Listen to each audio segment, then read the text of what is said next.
Pameran otomotif terbesar di Indonesia, Gaikindo Indonesia International Auto Show, GIAS, 2025, hadir di Makassar.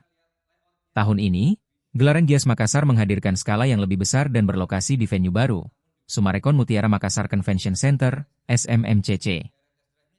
Kegiatan ini menjadi penutup rangkaian GIAS The Series 2025 serta momentum kebangkitan industri otomotif di wilayah timur Indonesia. Makassar dipilih karena menjadi pusat pertumbuhan ekonomi kawasan timur yang terus meningkat berdasarkan data BPS dengan pertumbuhan ekonomi Sulsel mencapai 5,78% pada triwulan I 2025. Peningkatan daya beli masyarakat juga terlihat dari pertumbuhan jumlah kendaraan bermotor rata-rata 6,3% per tahun dalam periode Februari 2021 hingga Februari 2025. Sekretaris Umum Gaikindo, Kuku Kumara, mengatakan kehadiran GIAS di Makassar mencerminkan pesatnya perkembangan industri otomotif di luar Pulau Jawa. Kehadiran GIAS di Makassar menjadi bukti bahwa perkembangan industri otomotif tidak hanya terpusat di Pulau Jawa, tetapi juga tumbuh pesat di kawasan timur Indonesia, ujarnya.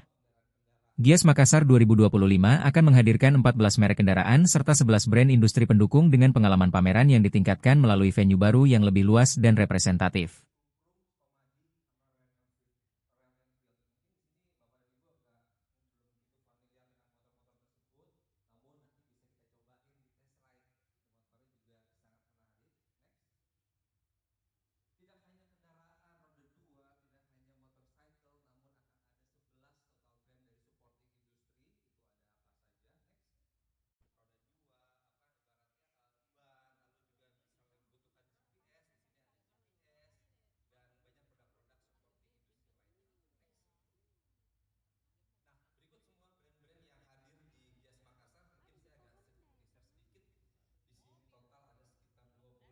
Download Tribun X sekarang, menghadirkan lokal menjadi Indonesia.